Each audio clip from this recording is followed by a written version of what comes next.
I almost feel like we were waiting for the moose to say park closed. Usually there's a lot of people fishing this area, isn't there? Well, the flows have been up a little bit today, so it'll pick up once the flows go down later. Right now we've got 2 generators running. Preferably if you can get 1, that's really, really good. 2's fishable, anything over that, it's really hard to fish. And where do you get that information? There's a couple of different ways. You can get them from the TVA website or you can get them from the Army Corps of Engineers. Okay. Well, I'll tell you what, we got our pick. I think that the closer we can get down there to where the wall starts going up, where we've got some eddies, is probably best. Absolutely. That's where we get a lot of people catching sturgeon off of that wall. This is new to me because I will tell you that we are going to put some night crawlers out on some bottom rigs. And today I'm kind of targeting whatever will bite. If I do catch a sturgeon today, I will say it will be the very first one I've ever caught on a rod and reel. You know what? It's pretty cool. We've got some biologists with us here that work on the sturgeon project. If we do catch one, maybe you guys can kind of show us what we're looking at and how to handle one. Let's give it a shot. All right.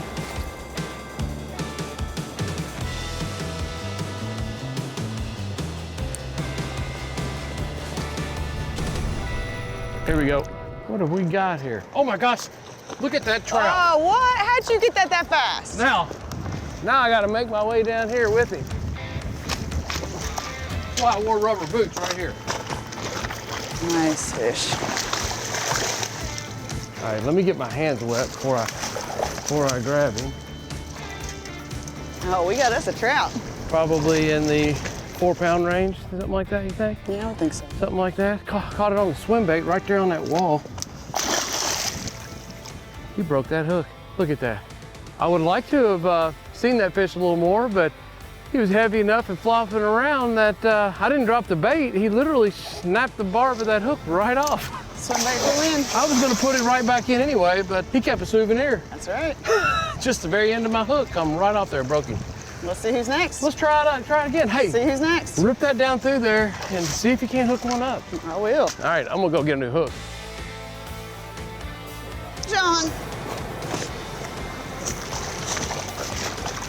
Well, you changed up lures, put a little green on there. It didn't take you long. I did. All right, that is not. Oh, no, it's not a trout. Too bad we're not catfishing. We would have the ultimate bait now, wouldn't we? No, wouldn't we? This is a very oily kind of fish that really puts out great scent for catfish, doesn't it? It does. The skipjack, right? Yep. But it's got this beautiful color in them. That's a pretty good size one, too. Like I said, if we were coming out here for bait, we would be high-fiving. Yep, we'd be ready. But this guy gets to go free today. He got lucky. He's not bait today. Nice. Nice and oily. Well, congrats. Thank you. Tell you what, there are a lot of special places to fish here in the state of Kentucky, but this has to be one of the most iconic. We're here at the Wolf Creek Dam. There's so many opportunities. It's a great place to trout fish. You know, you've got big species of fish like stripers, potentially catfish, lake sturgeon, smallmouth bass, walleye, sauger, literally a little bit of everything. But actually, I'm out here with a couple other fisheries biologists and ichthyologists. They've been on this river for years studying all kinds of fish, and right now what they're really paying attention to is the sturgeon. This is one of the first spots that we stocked sturgeon. So we got a couple rod and reels out here, taking a chance on catching a sturgeon, but you don't come down here and just watch a rod and reel in the water. It's hard to not bring a pole and make some cast while you're here.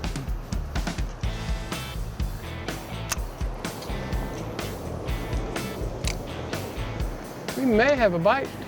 Got a little bit of a bounce going there on that top rod. See what we got going on here. I don't know if we got some on here or not, but there's only one way to find out. It's a fish. You got a fish on? No idea what this is. Just a night crawler out on the bottom. Literally could be about anything. It's a pretty good sized fish, I can see it. It's a sturgeon. Are you serious? We got a sturgeon.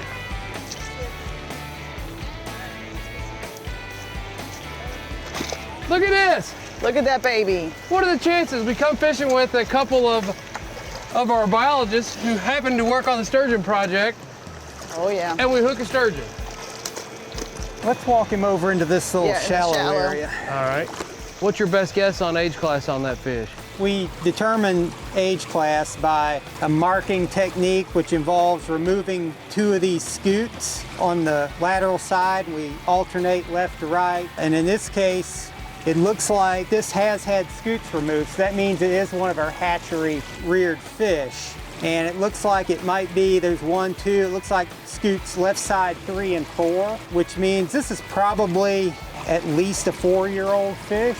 Okay. And without going back to our database and checking, I couldn't be more precise than that. Now, there is no legal harvest or take of these fish at this point in time. Anything caught on rod and reel must be released. Released, yeah. And we asked to try to get them back into the water as quickly as possible after being caught. You've been working on this project for quite some time. Now, do you Yes. guys want to be notified every single time one of these are caught at this point in time? Yeah, and there is a number to call in the boating and fishing guide. That's myself, Matt Thomas, or email. Actually, we probably prefer email with an attached photo. It's easy to take a couple of pics and email us the pictures and your location, the date of capture, and that really helps us with our monitoring efforts. It helps us track not only, survival, but their movements, their growth. I tell you what, this has always been a place that I really enjoy coming, and now that sturgeon are being caught up here and we have a good enough population of sturgeon with both Kentucky Department of Fish and Wildlife Fish and TWRA, Tennessee Wildlife Resource Agency, stocking fish, it's becoming more common to stumble upon catching one of these. First one for me, we were up here throwing swim baits, catching other species of fish, and lo and behold, look up, I had a rod tip bouncing a little bit, had 6 ounces of weight on it. So I just happen to have the sturgeon biologist and ichthyologist with me. They're down there now taking all their measurements. Obviously, if I was not here with them, this fish would have been immediately pictured and released. They're going through and doing a video right now about safe capture and release of these sturgeon, because you literally want to get this fish, keep it in the water as much as you can, get a little bit of data, really good pictures of both left and right side, and get it out and get it released. And I hope that's about what they're getting ready to do, is release this fish. There he goes. One of the reasons they're in decline and we're trying to restore them is because their habitat's been fragmented by dams. Yeah. They're adapted to free-flowing, long stretches of river. The dams have basically interrupted their natural migratory behavior. Right now, the department's official stance on this is we're not trying to discourage catching them. We just want you to handle them properly and immediately release them, correct? Right, yes, that's what we ask. It takes lake sturgeon over 20 years to reach reproductive maturity, and the goal of our restoration project is to have a self-sustaining population, meaning that they're going to reproduce in the wild, they're going to spawn in the river. We're still not to that point where we're starting to document natural reproduction. Until then, we just have to be good stewards. Yes. Yeah.